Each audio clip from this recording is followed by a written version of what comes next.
بسم الله الرحمن الرحيم الحمد لله رب العالمين واشهد ان لا اله الا الله وحده لا شريك له واشهد ان محمدا عبده ورسوله وصلى الله على نبينا محمد وعلى اله وصحبه اجمعين اما بعد. اسٹیج پر جلوہ افروز اہل علم، محترم سامعین اور خواتین اسلام، السلام علیکم ورحمۃ اللہ وبرکاتہ. آج کی اس دعوتی، تربیتی اور اصلاحی محفل میں مجھے جو عنوان دیا گیا ہے معاملات میں دھوکہ دہی اور اس کی قباحت. محترم سامعین، مذہب اسلام ایک جامع اور مانع دین ہے. دنیا کی ساری خوبیاں، اچھائیاں، فضائل اور اعلیٰ صفات مذہب اسلام کے اندر داخل کر دی گئی ہیں اور مسلمانوں کو ان صفات کو اپنانے کا حکم دیا گیا.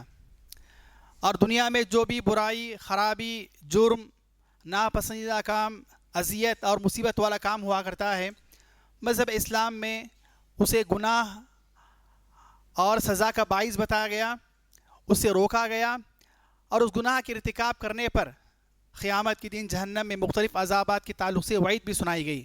یہ مذہب اسلام کی بہت بڑی خاصیت ہے.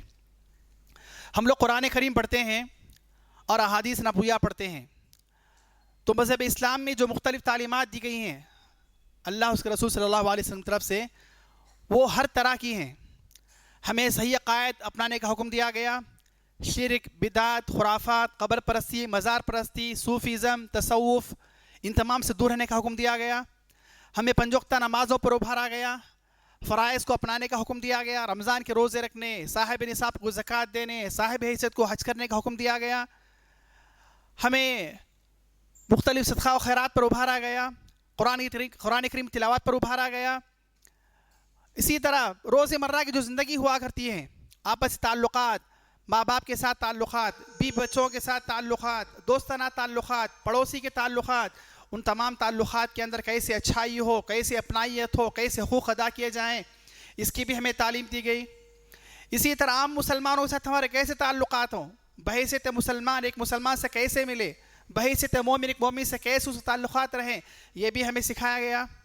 انسان اپنی روز مرہ زندگی میں کمانے کے لیے، معاش کے لیے جب بازار کا رخ کرتا ہے، کمانے کے لیے جاتا ہے، اگر وہ تاجر ہے تو بازار کے آداب کیا ہیں، سچے تاجر کی علامتیں کیا ہیں، تاجر کو کیسے تجارت کرنا چاہیے، حلال تجارت کیا کیا ہو سکتی ہے، حلال تجارت کی کیا کیا علامتیں ہیں، ان کا بھی ہمیں پابند بنایا گیا. اگر کوئی مسلمان نوکری کر کے اپنے پیٹ بھر رہا ہے تو صحیح نوکری کیسے ہوتی ہے، ایک نوکر کو کیسے ہونا چاہیے، وہ جو ہے اپنے آقا کے احکام کو کیسے بجا لائے گا، اس کی بھی تعلیم دی گئی ہے. سماجی زندگی میں کیا کیا اچھائیاں ہو سکتی ہیں، ایک مسلمان عام مسلمانوں کو کیسے فائدہ پہنچا سکتا ہے، ایک مسلمان عام مسلمانوں کو ہر طرح کے نقصان سے کیسے بچا سکتا ہے، اس کی بھی تعلیم دی گئی. الغرض مذہب اسلام میں ساری خوبیاں ذکر کر دی گئی ہیں اور ہر برائی سے ڈرایا بھی گیا ہے اور پرہیز کرنے کا حکم بھی دیا گیا ہے. اور بحیثیت مسلمان ہمیں یہ بھی تعلیم دی گئی ہے، یا ایھا الذین آمنوا ادخلوا فی السلم کافہ، اے ایمان والو تم اسلام میں پورے کے پورے داخل ہو جاؤ، عقائد میں بھی، عبادات میں بھی، معاملات میں بھی، تجارت میں بھی، تعلقات میں بھی، گھر کے اندر بھی، گھر کے باہر بھی، بازار میں بھی، مسجد میں بھی، تمام کے اندر ہمیں اسلامی تعلیمات کا پابند بنایا گیا ہے. یہی ہوا کرتا ہے ادخلوا فی السلم کافہ. اگر کوئی مسلمان کہے کہ میں عقیدے میں موحد ہوں، توحید پر ہوں، خبر پرستی، مزار پرستی سے دور ہوں، میں 5 وقتہ نماز کا اہتمام کرتا ہوں، لیکن وہ مسلمان اگر دوسروں کو تکلیف دیتا ہے، تجارت میں دھوکہ دیتا ہے، اگر وہ دوسروں کا مال ہڑپتا ہے، یا اپنی زبان، اپنی جان و مال سے، اپنی زبان و ہاتھ سے کسی طرح سے اگر تکلیف دیتا ہے، تو کہا جائے گا اس کے ایمان میں کافی نقص ہے، اس کے ایمان میں کافی خرابی ہے. اور جس طرح کا وہ گناہ کر رہا ہے، وہ گناہ جس خطر خراب ہے، وہ گناہ جس قدر برا ہے، اسی کے بقدر اس کے لیے سزائیں مقرر کی گئی ہے. تو محترم سامعین، مذہب اسلام کی خاصیت یہاں پر یہ ہے کہ ساری اچھائیں اس میں شامل کر دی گئیں، ساری اچھائیں کو اپنانے کا حکم بھی دیا گیا، ساری برائیوں سے دور رہنے کا حکم بھی دیا گیا. وہیں پر جو ہے بحیثیت مسلمان ہمیں ہر اچھائی کو بحیثیت مسلمان اپنانے کا ہمیں حکم بھی دیا گیا ہے. محترم سامعین، میرا جو عنوان ہے معاملات میں دھوکہ دہی. معاملات سے مراد کیا ہے؟ معاملات ایک مسلمان دوسرے مسلمان میں تجارت کے طور پر، نوکری کے طور پر، لین دین کے طور پر، خرچ کے طور پر، مدد کے طور پر، رہن کے طور پر، گروی کے طور پر، عاریتاً کوئی چیز لینا دینا ہو، امانت کے طور پر یا ہاتھ بدلی کے طور پر، یا نوکری آخر نوکر کے معاملے کے طور پر کسی بھی ناحیے سے ایک مسلمان کے دوسرے مسلمانوں سے جو تعلقات ہوا کرتے ہیں، یا ایک مسلمان کے عام انسانوں سے جو تعلقات ہوا کرتے ہیں، جو لین دین ہوا کرتا ہے، جو ڈیلنگ ہوا کرتی ہے، اس کے اندر ایمانداری، امانت داری، شفافیت، صفائی، اچھائی اور بھلائی اور سچائی کو اپنانے کا حکم دیا گیا. اور ہر وہ چیز جو اس اچھائی کو ختم کرتی ہے، جیسے دھوکہ ہو، فراڈ ہو، کسی کو نقصان پہنچانا ہو، کسی کی دنیا برباد کرنا ہو، کسی کا گھر برباد کرنا ہو، کسی کا مال ہڑپ لینا ہو، کسی کی زندگی برباد کر دینا ہو، اس کو بہت بڑا جرم بتایا گیا اور اس کے تعلق سے بہت سی وعیدیں بھی سنائی گئی ہیں. اسی کو کہا جاتا ہے دھوکہ دہی، اسی کو کہا جاتا ہے معاملات میں دھوکہ دہی، جسے عربی زبان کے اندر الغش کہا جاتا ہے، دھوکہ. امام مناوی رحمہ اللہ الغش کی تعریف کرتے ہوئے فرماتے ہیں الغش ما یخلط من الردیء بالجید. دھوکہ کہا جاتا ہے. دھوکہ کسے کہتے ہیں؟ دھوکے سے مراد کسی بھی اچھی چیز کے ساتھ بری چیز کو ملا دی جائے، کسی بھی اچھی چیز کے ساتھ خراب چیز کو ملا دیا جائے، سچائی کے ساتھ جھوٹ کو ملا دیا جائے، امانت کے ساتھ دھوکے کو ملا دیا جائے، امانت کے ساتھ خیانت کو ملا دیا جائے، اچھے کے ساتھ برے کو ملا دیا جائے، اس کو جو غش دھوکہ کہا جاتا ہے. اور حافظ ابن حجر اپنے مشہور معروف کتاب الزواجر میں جو غش کی تعریف کی وہ فرماتے ہیں حرام غش یہ ہے، حرام دھوکہ یہ ہے کہ بیچنے والا، کاروبار کرنے والا، خریدنے والا اپنے سامان تجارت میں کسی عیبدار چیز کو بیچتا ہے لیکن چھپا کر کے بیچتا ہے، عیبدار چیز کو چھپا کر کے بیچتا ہے، اس انداز سے بیچتا ہے کہ اگر خریدنے والوں کو پتہ چل جائے کہ اس کے اندر فلاں دھوکہ ہے، فلاں عیب ہے، فلاں خرابی ہے، فلاں نقص ہے، فلاں خلل ہے، تو اس کو خریدے گا نہیں. لیکن بیچنے والا اس عیب کو چھپا کر کے، اس خرابی کو چھپا کر کے عیب دار چیز کو اچھا بنا کر کے پیش کرتا ہے اور اچھا بنا کر کے اس کو فروخت کر دیا کرتا ہے، جس میں خریدار کو دھوکہ ہوا کرتا ہے. انہوں نے دھوکے کی تعریف کی ہے. اسی طرح جو ہے یاد رکھیں غش، یہ دھوکہ دہی پوری امت مسلمہ کا اس بات پر اجماع ہے، اتفاق ہے کہ دھوکہ دینا حرام ہے. بھلے دھوکہ مسلمان کو دے، بھلے دھوکہ مسلمان ایک کافر کو دے، غیر مسلم کو دے، دھوکہ بہر صورت دھوکہ ہے، ایک بہت بڑا گناہ ہے. بلکہ محدثین کرام میں سے بہت سو نے، حافظ ابن حجر نے، امام ذہبی رحمہ اللہ نے، امام سیوطی رحمہ اللہ نے، بہت سے محدثین نے دھوکہ دہی کو کبیرہ گناہوں میں شمار کیا ہے. یعنی وہ گناہ جو بہت بڑے ہوا کرتے ہیں، جن کی سزا بہت خطرناک ہوا کرتی ہے. محترم سامعین، ایک مسلمان کو بحیثیت مسلمان کلمہ کو ہونے کے اعتبار سے دھوکہ دہی سے مکمل اپنے آپ کو دور رکھنا چاہیے. دیکھیں انسان چاہتا ہے کہ اس کے پاس مال زیادہ سے زیادہ آئے. انسان کی فطرت کے اندر مال کی محبت جمع کر دی گئی ہے. بھلے انسان تجارت کر کے کماتا ہو، بھلے انسان نوکری کر کے کماتا ہو، یا بھلے انسان دلالی بروکری کر کے کماتا ہو، بحیثیت انسان اس کی فطرت میں، اس کی عادت میں زیادہ مال کی حرص و ہوس ودیعت کر دی گئی ہے. اللہ رب العالمین نے فرمایا وَإِنَّهُ لِحُبِّ الْخَيْرِ لَشَدِيدٌ. انسان مال کی محبت میں بہت سخت ہے. اللہ رب العالمین نے فرمایا أَلْهَاكُمُ التَّكَاثُرُ حَتَّى زُرْتُمُ الْمَقَابِرَ. زیادہ کی چاہت نے تم کو خبروں تک پہنچا دیا ہے، اور زیادہ مال کی چاہت نے تم کو اتنا زیادہ غافل کر دیا کہ تم خبروں تک جا پہنچے. تو مال کی محبت انسان کی فطرت میں رکھی گئی ہے. اور مال کمانا، زیادہ سے زیادہ مال جمانا، یہ کوئی خراب بات نہیں ہے. انسان حلال طریقے سے اچھا کمائے، انسان جائز طریقوں سے اچھی تجارت کرے، اچھے سے اچھا انداز سے مال بنائے، مال جمائے، مالدار ہو جائے، یہ بہت اچھی بات ہے. بلکہ جو مسلمان جتنا زیادہ مالدار بھی ہوگا حلال کمائی کے ذریعے سے، وہ اسلام کے حق میں بھی اتنا ہی زیادہ مفید ہوگا. اس کی سالانہ زکوٰۃ سے بہت سے غریب، مسکین، محتاج، یتیم، بیوہ، لاوارثوں کو مدد ملے گی. اس کے وقتاً فوقتاً صدقہ و خیرات سے بہت سے مسلمانوں کو بھلا ہوگا. اس کی دولت سے مسجدیں بنے گی، مدارس بنے گی، یتیم خانے آباد ہوں گے. لیکن مال بنانے کے اندر انسان کے لیے اس بات کی کوشش کرنی چاہیے، انسان کو اس بات کی کوشش کرنا چاہیے کہ حرام کا شائبہ، حرام کا ذرا سا بھی شائبہ، حرام کا ذرا سا یہ پرسنٹیج اس کی کمائی کے اندر داخل نہ ہونے پائے۔ یاد رکھیے حلال تجارت کے اندر دو بنیادی چیزیں ہوتی ہیں، یا حلال کمائی میں دو بنیادی چیزیں ہوتی ہیں۔ سب سے پہلے میں جو تجارت کر رہا ہوں وہ تجارت مکمل طور پہ حلال ہونی چاہیے، یعنی اس کا خریدنا بیچنا مکمل طور پہ حلال ہو، اس میں کسی بھی طرح کا حرام کا شائبہ نہ ہو۔ اور دوسری بات، میں جس طریقے سے بیچ رہا ہوں، خرید رہا ہوں، میں جس طریقے سے تجارت کر رہا ہوں وہ بھی حلال کا ہونا چاہیے۔ لیکن افسوس کی بات ہے کہ بہت سے مسلمان تجارت تو حلال کر رہے ہیں، ان کی تجارت تو حلال کی ہے، لیکن طریقہ تجارت کے اندر جس انداز سے وہ خریدتے بیچتے، جس انداز سے وہ ڈیل کرتے، جس انداز سے وہ مال بناتے ہیں، اس کے اندر حرام کے طریقے پائے جاتے ہیں، حرام کے شائبے پائے جاتے ہیں، حرام کے بہت سی شکلیں پائی جاتی ہیں۔ اس سے مسلمان کو بچنا چاہیے۔ ہماری تجارت بھی حلال ہو، ہماری نوکری بھی حلال ہو، اور جس انداز سے ہم مال کماتے ہوں وہ بھی حلال ہونا چاہیے۔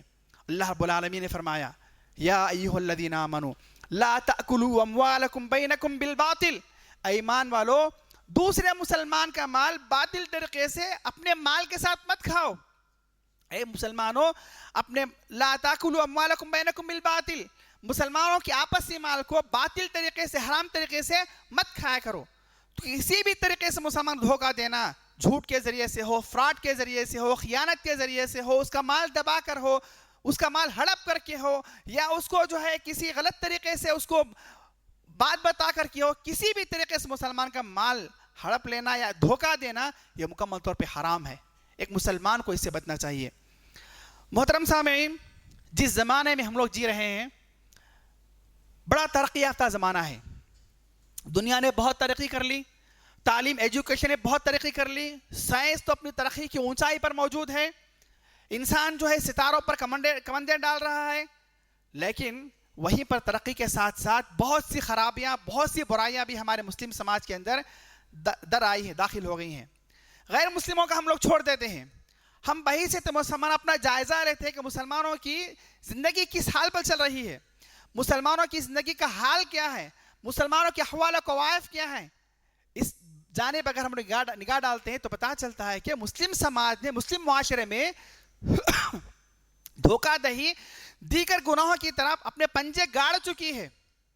تجارت میں، لین دین میں، قرض میں، امانت داری میں، تعلقات میں، گروی میں، امانت داری میں، رہن رکھنے میں، انویسٹمنٹ میں، بہت سے معاملات میں، بزنس پارٹنرشپ میں، بہت سے معاملات میں دھوکہ دہی، فراڈ نے تو مسلمانوں کے سماج میں پنجے گاڑ دیے ہیں۔ بہت کم تاجر ملیں گے ہم کو جن کی 100% تجارت اور طریقے تجارت حلال کی ہوگی۔ تو محترم سامعین، ہم مسلمان جس طریقے سے بھی اپنا معاش سنبھالتے ہوں، اپنے گزر بسر کا طریقہ جس طریقے سے بھی اپنائے ہوں، 100% ہماری کوشش ہونی چاہیے کہ پوری طرح حلال کا مال ہو، کسی بھی طریقے سے دھوکے کا 1% بھی جو ہے ہمارے مال میں داخل نہ ہونے پائے۔ دیکھیے تجارت کے اندر دھوکہ مسلمانوں میں عام ہو چکا ہے، تجارت میں دھوکہ، تجارت کا دھوکہ مسلمانوں میں عام ہو چکا ہے۔ زمینات کی خریداری لے لیں، زمینات کی خریداری یہ دنیا کا ایک بہت بڑا ریئل اسٹیٹ کا جو بازار ہے، ایک بہت بڑا منافع بخش بازار ہے، منافع بخش مارکیٹ ہے، لیکن زمینات کی خریداری میں دھوکہ، خریدنے والے کی طرف سے دھوکہ، بیچنے والے کی طرف سے دھوکہ، ایک ایک زمین کئی فرد کو بیچی جاتی ہے، ایک ایک زمین کے کئی کاغذات بنوائے جاتے ہیں، فیک کاغذات، جعلی کاغذات بنوائے جاتے ہیں، یا اسی طرح مارکیٹ کی ریٹ سے بہت زیادہ بتا کر بیچا جاتا ہے۔ بہت سے لوگ لے آؤٹ ڈالتے ہیں، شہر کے باہر ہے، شہر کے اندر، وہ ایسی جھوٹی باتیں بتاتے ہیں کہ علاقہ اتنا زیادہ ترقی یافتہ ہے، اس علاقے کے قریب یہ آنے والا ہے، ایسی کمپنیاں آنے والی ہیں، چند سالوں بعد اس علاقے کی اور اتنی زیادہ ہو جائے گی، جھوٹے خواب دکھا کر کے، جھوٹے خواہشیں دلوا کر کے جو ہے عوام الناس کو زمینات سائٹ بیچی جاتی ہے، جبکہ سالہ گزر جاتے ہیں، نہ وہ علاقہ ترقی یافتہ ہوتا ہے، نہ وہ زمین کی قیمت بڑھتی ہے۔ دھوکہ تجارت کے اندر بہت زیادہ بڑھتا جا رہا ہے۔ اسی طرح چھوٹی تجارت ہو یا بڑی تجارت ہو، اکثر مسلمانوں کی تجارتوں کے اندر دھوکے نے اپنے پنجے گاڑ چکے ہیں۔ زیادہ مال کی ہوس، زیادہ پیسے کی ہوس، جلد سے جلد مالدار بننے کی خواہش نے انسان کو دھوکہ دینے پر آمادہ کر دیا ہے۔ تو تجارت میں جو ہے دھوکہ یہ عام بات ہوتا جا رہا ہے۔ اسی طرح جو ہے اشیاء خوردونوش میں ملاوٹ، یہ بھی دھوکہ ہے. جو کھانے پینے کی چیزیں ہوا کرتی ہیں اس کے اندر جو ہے قیمتی چیزوں کے اندر جو ہے معمولی چیزیں ملا دی جاتی ہیں. دودھ کے اندر پانی ملایا جاتا ہے. کالی مرچ کے اندر جو ہے کچھ اور چیزیں ملائی جاتی ہیں. آپ لوگ اچھی طرح جانتے ہیں کھانے پینے کی چیزیں جو انسان کی صحت ہوا کرتی ہیں، انسان کی صحت کا حصہ ہوا کرتی ہیں، جینے کا ایک بہت بڑا ذریعہ ہوا کرتی ہے، اشیاء خوردونوش میں ملاوٹ کی جاتی ہے. پھر اسی طرح جو ہے کوالٹی اور کوانٹٹی میں دھوکہ دیا جاتا ہے. جس چیز کسی بھی چیز کے تعلق سے اس کی کوالٹی جس انداز سے بتائی جاتی ہے کہ یہ چیز یہ کوالٹی ہے، اس کی کوالٹی ایسی ہے، لیکن حقیقت میں وہ چیز اس کوالٹی نہیں ہوا کرتی، اس کوالٹی کو اس معیار کی نہیں ہوا کرتی. اور جس کوانٹٹی کی بات کی جاتی ہے کہ یہ چیز اتنے کے جی کی ہے یا اتنے گرام کی ہے یا اتنے وزن کی ہے، حقیقت میں اس سے کم ہوا کرتی ہے.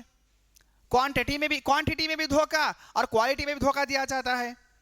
پھر اسی طرح جو ہے بہت سے لوگ، بہت سے تاجر افراد برانڈڈ چیزوں کی، اصلی چیزوں کی، قیمتی چیزوں کی نقل بنا کر بیچا کرتے ہیں. آج کل عوام الناس کے اندر جو ہے برانڈڈ چیزیں پہننے، برانڈڈ چیزیں خریدنے کا ایک جو ہے شوق آ چکا ہے. انسان جو ہے وہ چاہتا ہے کہ برانڈڈ چیزیں پہنے، برانڈڈ چیزیں خریدے، وہ مہنگی ہوتی ہیں.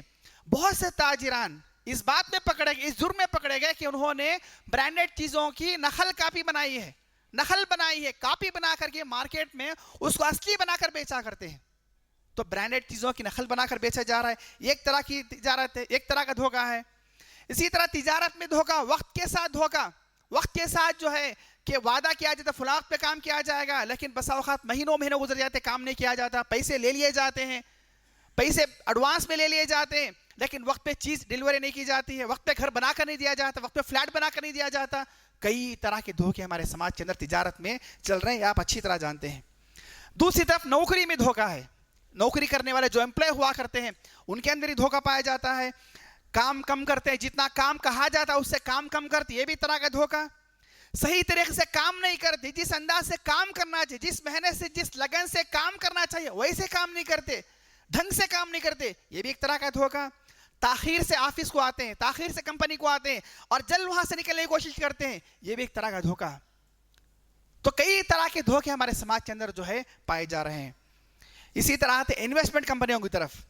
پچھلے تقریباً 15 سال سے ہمارے ملک ہندوستان کے اندر غیر مسلموں کو چھوڑ دیجئے، ویسے بہت سی غیر مسلم کمپنیوں نے دھوکہ دیا ہے، لیکن آتے پچھلے 15 سال کے اندر ہمارے ملک ہندوستان کے اندر، ہمارے شہر بنگلور کے اندر بہت سی انویسٹمنٹ کمپنیاں آئی. اور جو کمپنیاں تھیں اکثر کمپنیاں مسلمانوں کی، اور اکثر کمپنیاں اپنے آپ کو سلفی اور اہل حدیث بولنے والی. ہم تو ان کو صحیح معنوں میں اہل حدیث سلفی مانتے ہی نہیں، کیونکہ جو سلفی ہوا کرتا ہے، جو اہل حدیث ہوا کرتا ہے، جو موحد ہوا کرتا ہے، وہ کبھی دھوکے باز نہیں ہوا کرتا. انہوں نے چولا پہن لیا تھا دھوکے اہل حدیث کا، سلفیت کا. تو انویسٹمنٹ کمپنیوں نے کیسے کیسے دھوکے دیے، کتنے ہزاروں کروڑوں روپے کے دھوکے دیے، اتنے کتنے لاکھوں مسلمانوں کو جو ہے دھوکہ دیا، یہ آپ اچھی طرح جانتے ہیں، اچھی طرح آپ جانتے ہیں. دھوکہ دینے والا بھی مسلمان، دھوکہ کھانے والا بھی مسلمان. اللہ کے نام پر، دین کے نام پر، دین کا لیبل لگا کر اپنا چہرہ بشرا مسلمانوں جیسا بلکہ دین دانہ بنا کر کیسے کیسے دھوکے نہیں دیے گئے. علماء کو کیسے کیسے غلط طریقے سے، علماء کے جو ہے دماغوں کو پھرا کر کے کیسے ان کو غلط، ان سے فتوے نہیں لیے گئے، کیا کیا نہیں کیا گیا. آخر کس کا فائدہ ہوا؟ فائدہ تو 100% ان کا ہوا، دھوکہ 100% عام انویسٹرز کا ہوا. اور اسی طرح بہت سے مسلمان جو ان انویسٹمنٹ کمپنیوں میں بحیثیت دلال تھے، بروکر تھے، انہوں نے کیسے دھوکہ دیا بغیر کسی تحقیق کے. یہ کمپنی فیک کمپنی ہے، یہ جنین کمپنی ہے، یہ کمپنی اصلی ہے یا نقلی ہے، یہ کمپنی امانت دار ہے، دھوکے باز ہے. اس کی حقیقت جانے بغیر عوام الناس میں جو تشہیر کرتے رہے، اناؤنسمنٹ کرتے رہے، ایڈورٹائزمنٹ کرتے رہے، عوام الناس کو ابھارتے رہے، ورغلاتے رہے، رغبت دلاتے رہے تاکہ انہیں کمیشن ملتا رہے. اور عوام الناس جو ہے ان کی باتوں میں آ کر کے اپنا سب کچھ گھر بار بیچ کر کے، اپنی تجارتیں بیچ کر کے اپنا سب کچھ وہاں پر لگا دیے اور خلاش ہو گئے. انویسٹمنٹ کمپنیوں کا دھوکہ، ان دلالوں کا دھوکہ، ان بروکروں کا دھوکہ، کس طرح کے دھوکے نے ہماری امت کو کمزور کیا ہے. پھر اسی طرح جو ہے قرض کا دھوکہ. قرض ایک انسان کی بنیادی ضرورت ہے. قرض انسان کی بنیادی ضرورت ہے. نبی کریم صلی اللہ علیہ وسلم نے بھی وقت ضرورت قرض لیا ہے. لیکن عوام الناس میں, ہمارے مسلم معاشرے میں یہ بات پھیل چکی ہے کہ ایک بار اگر کسی کو قرض دے دیا جائے وہ واپس نہیں ملتا ہے, یا اس کو حاصل کرنے کے لیے بہت پاپڑ بیلنے پڑتے ہیں, بہت تکلیفیں اٹھانی پڑتی ہیں. ایک دیا ہوا قرض ایک مشت نہیں ملتا ہے, وہ تھوڑا تھوڑا کر کے سالوں میں ملتا ہے. قرض کا دھوکہ. قرض لے کر لوگ یا تو رفو چکر ہو جاتے ہیں, یا تو آپ سے تعلق بند کر لیتے ہیں, آپ سے تعلق توڑ لیتے ہیں, آپ کا فون نہیں اٹھاتے ہیں, یا صاف انکار کر دیتے ہیں, یا قرض کا مطالبہ کرنے پر دھمکی دینے پر آ جاتے ہیں. قرض لے کر کے دھوکہ, گروی رکھی ہوئی چیزوں پہ دھوکہ, امانت لی ہوئی چیزوں پر دھوکہ, دوسروں کے سامان پر دھوکہ. یاد رکھیے اللہ تعالیٰ کے پاس قرض کے تعلق سے جتنا خطرناک سوال ہے معاملات کے اندر, کسی اور چیز کے تعلق سے نہیں ہے. رسول اللہ نے فرمایا صلی اللہ علیہ وسلم, یغفر للشہید من الذنب کل ذنب الا الدین. شہید جیسے اللہ تعالیٰ کے سب سے محبوب انسان کے پاس, محبوب انسان کو سارے گناہ معاف کر دیے جاتے ہیں سوائے قرض کے. قرض جو ہے شہید سے معاف نہیں کیا جاتا ہے. آپ اندازہ لگا, آپ نے دیکھا بھی ہوگا یا آپ نے جو ہے تجربہ بھی کیا ہوگا, قرض لینے والے کس طرح سے تکلیفیں دیا کرتے ہیں, کس طرح سے دھوکہ دیا کرتے ہیں. ہمارے مسلم سماج کے اندر جو ہے قرض کے دھوکے نے بھی بہت تباہی مچائی ہے. پھر اسی طرح محترم سامعین, اب آتے ہیں ایجوکیشن کی طرف. تعلیم آج کے دور میں بہت اہم ہے, بلکہ تعلیم ہر زمانے میں اہم رہی ہے, ہر زمانے میں اہم رہی ہے. آج کے زمانے میں ہر مسلمان چاہتا ہے کہ اس کے بچے اعلیٰ تعلیم یافتہ بنیں, اور بچے بھی چاہتے ہیں کہ وہ اعلیٰ تعلیم حاصل کیا کریں. لیکن طلباء کی طرف سے امتحانات میں دھوکہ یہ تو عام بات ہو چکی ہے. اسٹوڈنٹ جو ہے وہ ایگزام ہال میں کاپی کرتے ہوئے پکڑے جاتے ہیں, اور بہت سے بچے, بہت سے اسٹوڈنٹ اتنے چالاک ہوتے ہیں کہ اس انداز سے کاپی کرتے, اس انداز سے دھوکہ دیتے ہیں ٹیچرز کو, ایگزامنر کو, کہ کسی کو پتہ نہیں چلتا ہے. وہ کیسے بھی لکھ کر لاتے ہو کوسچن کو, آنسرز کو, جوتوں میں لکھ کر لاتے ہوں, یا اپنے چشمے میں لکھ کر لاتے ہوں, یا اپنے جو ہے کپڑوں پر لکھ کر لاتے ہوں, یا اپنے جسم کے حصوں پر لکھ کر لاتے ہوں, کہیں پر بھی لکھ کر لائیں. جس انداز سے دھوکہ دیا کرتے ہیں, اور دھوکہ دے کر جو اچھے نمبرات سے کامیاب ہوا کرتے ہیں, یہ بھی تو بہت بڑا دھوکہ ہے جو مسلمانوں کی تعلیم کو کمزور کر رہا ہے, مسلمانوں کے تعلیم معیار کو برباد کر رہا ہے. یاد رکھیے, طلباء کی طرف سے ایجوکیشن میں, تعلیم میں نقل کرنا, امتحانات میں نقل کرنا ایک بہت بڑا دھوکہ ہے. اس سلسلے میں شیخ حسین رحمہ اللہ فرماتے ہیں کہ الغش فی الامتحانات محرم بل من کبائر الذنوب. امتحانات میں طلباء کی طرف سے دھوکہ دینا یہ حرام ہے, بلکہ کبیرہ گناہ ہے. لأنه اذا تبرأ النبی صلی اللہ علیہ وسلم من فعله فیعنی انه هذا من کبائر الذنوب. کیونکہ جب نبی کریم صلی اللہ علیہ وسلم نے دھوکہ جیسے جرم سے اپنے آپ کو بری کر لیا ہے تو اسے یہ کبیرہ گناہ ہے. تو یاد رکھیے, جو بھی طلباء ہیں, آپ کا کسی کا ٹیچر ہو سکتا ہے بھولا بھالا ہو, ایگزامنر بھولا بھالا ہو, کسی بھی طریقے سے طلباء کی طرف سے دھوکہ دے کر کے نمبرات حاصل کرنا, نمبرات کو لے لینا یا کامیاب ہو جانا, یہ بہت بڑا دھوکہ ہے, یہ بہت بڑا دھوکہ ہے. اسی طرح تعلیم میں دھوکہ اسے بھی ہے کہ آج بہت سے تعلیمی ادارے, تعلیمی انسٹیٹیوٹ, اسکول ہوں یا کالج ہوں یا یونیورسٹیز ہوں, بڑی بڑی رقوم کے بدلے میں, بڑے بڑے پیسوں کے بدلے میں بغیر تعلیم حاصل کیے سرٹیفکیٹ بیچا کرتے ہیں. کسی کو MBBS کی سرٹیفکیٹ چاہیے, وہ بغیر پڑھے ہوئے کئی کروڑوں پہ خرچ کر کے سرٹیفکیٹ لے سکتا ہے.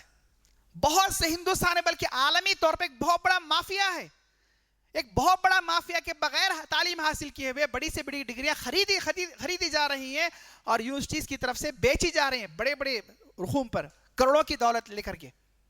یہ بہت بڑا دھوکہ ہے. جو تعلیمی ادارہ, جو پرنسپل, جو تعلیمی ذمہ دار اس طرح کی حرکت کرتا ہے وہ بہت بڑا دھوکے باز ہے.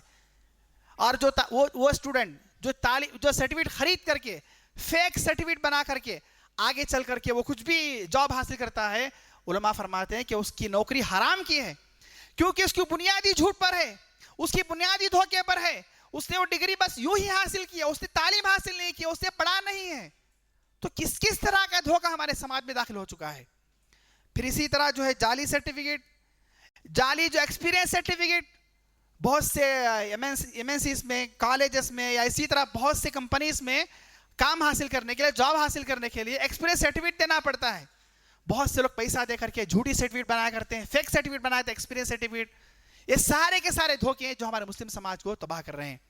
اسی طرح جو ہے شادی جیسا عظیم رشتہ, اس کی بنیاد بھی جھوٹ پر ہے, اس کی بنیاد بھی دھوکے پر ہے. شادی سے پہلے لڑکے لڑکی کے ماں باپ بھی دونوں کے تعلق سے بہت سی باتیں بتاتے ہیں, جھوٹی ہوا کرتی ہیں. ایسی ایسی خوبیاں بتاتے ہیں جو سرے سے ہوتی ہی نہیں, کہ ہمارا بچہ یا ہماری بچی فلان ڈگری کی ہے, اس کے اندر یہ خاصیت ہے, یہ خوبی ہے, یہ اچھائی ہے, یہ بھلائی ہے. جھوٹ پر ہوا کرتا ہے. اور بہت سے ماں باپ اپنے بچوں کو اچھے رشتے کے لیے جھوٹی سرٹیفکیٹ بھی بناتے ہیں. تعلیم ہماری بچی BA کی ہے, MA کی ہے, ہم نے اپنی آنکھوں سے مشاہدہ کیا ہے. تو ماں باپ کی طرف سے اپنے بچوں کے اچھے رشتوں کے لیے دھوکے کا سہارا لیا جا رہا ہے, جھوٹ کا سہارا لیا جا رہا ہے. پھر اسی طرح ہمارے سماج میں شادی کرانے کے لیے جو مداوت کا جو سسٹم ہے, بہت سے لوگ صرف ان کا کام یہ ہوا کرتا ہے کہ پیسوں کے بدلے میں وہ رشتے لگایا کرتے ہیں. یہ اکثر میں سے میجارٹی, اکثریت میں سے جو ہے وہ جھوٹوں کی ہوا کرتی ہے. ان کا مقصد یہی ہوتا ہے کسی طریقے سے رشتہ ہو جائے, مجھے اتنا پرسنٹیج دونوں کی طرف سے مل جائے, اتنے ہزار مل جائے, اتنے لاکھ مل جائے. وہ بس اپنا مال بنانے کے لیے, اپنی دنیا بنانے کے لیے جھوٹ پہ جھوٹ گھڑتا ہے, جھوٹ پہ جھوٹ گھڑتا ہے, عیوب کو چھپاتا ہے, برائیوں کو چھپاتا ہے, ان کے جرائم کو چھپاتا ہے, ان کے برے اخلاق کو چھپاتا ہے, اور جو اچھا ہے یہ اچھا بتا کر کے جھوٹ بتا کر رشتے کراتا ہے. اور آگے چل کے جو ہے دونوں کی تباہی ہوا کرتی ہے. رشتے جیسے مقدس رشتوں کے اندر بھی جو ہے ہمارے سماج میں جھوٹ داخل ہو چکا ہے. پھر اسی طرح میراث کی تقسیم میں دھوکہ, وراثت کی تقسیم.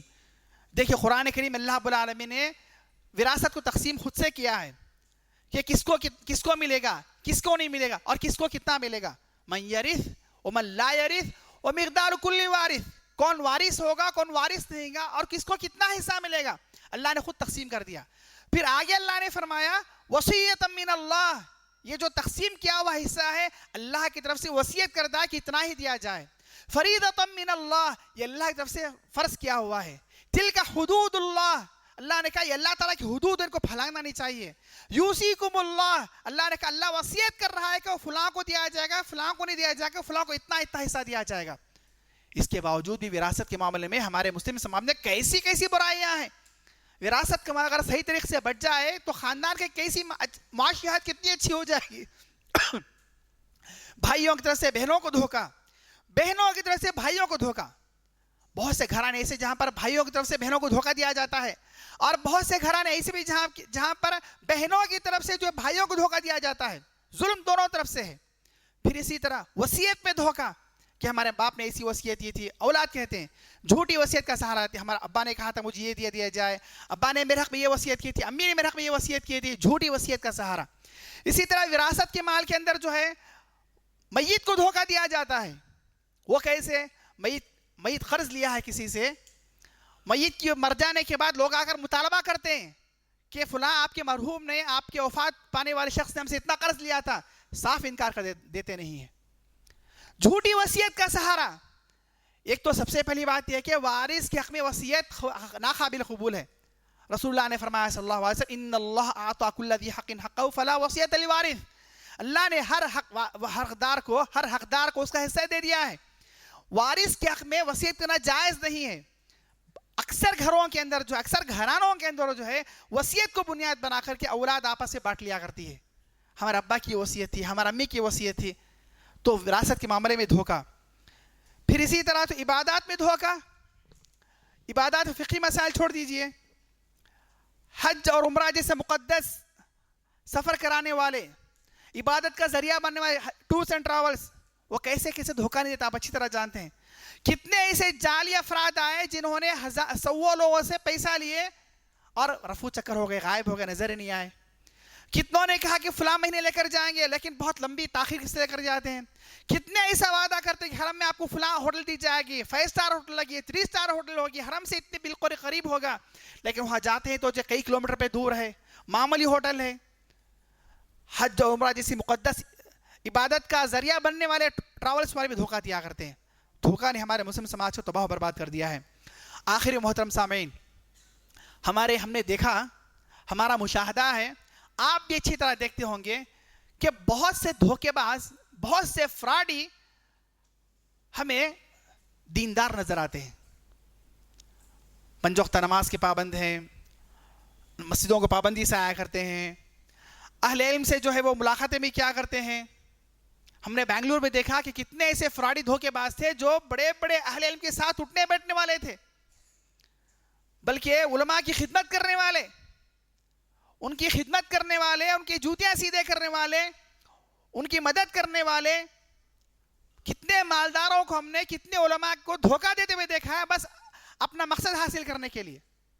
کتنے ایسے لوگ ہیں جو بظاہر دیکھنے اچھے دیندار نظر آتے ہیں, چہرے پہ داڑھی ہے, 5 وقت نماز کے پابند ہیں, لباس شرعی ہے, علماء سے قربت ہے, دین کی خدمت میں جڑے ہوئے, علماء کی خدمت میں جڑے ہوئے ہیں, لیکن کچھ عرصے بعد حقیقت پتہ چلتی ہے کہ ایک نمبر کے فراڈی ہیں, دھوکہ دے رہے ہیں, لوگوں کا قرض لے کر کے ادا نہیں کر رہے ہیں, انویسٹمنٹ لے کر کے ادا نہیں کر رہے ہیں, پارٹنرشپ میں جو ہے دوسرے کو پارٹنر کو دھوکہ دے رہے ہیں, اس کو بزنس سے الگ کر دے رہے ہیں. تو دھوکہ, دینداری نے بھی جو ہے, دینداری کا ڈھکوسلاپن, دینداری کے دکھاوے کے ذریعے بھی ہمارے مسلم سماج کے اندر دھوکہ عام ہوتا جا رہا ہے. اور ایک بھولے بھالے مسلمان کی عادت یہ ہوتی ہے کہ کسی دیندار مسلمان دیکھ کر وہ پگھل جاتا ہے, اس سے جو ہے مانوس ہو جاتا ہے, اس سے وہ قریب گھل مل جاتا ہے اس سے.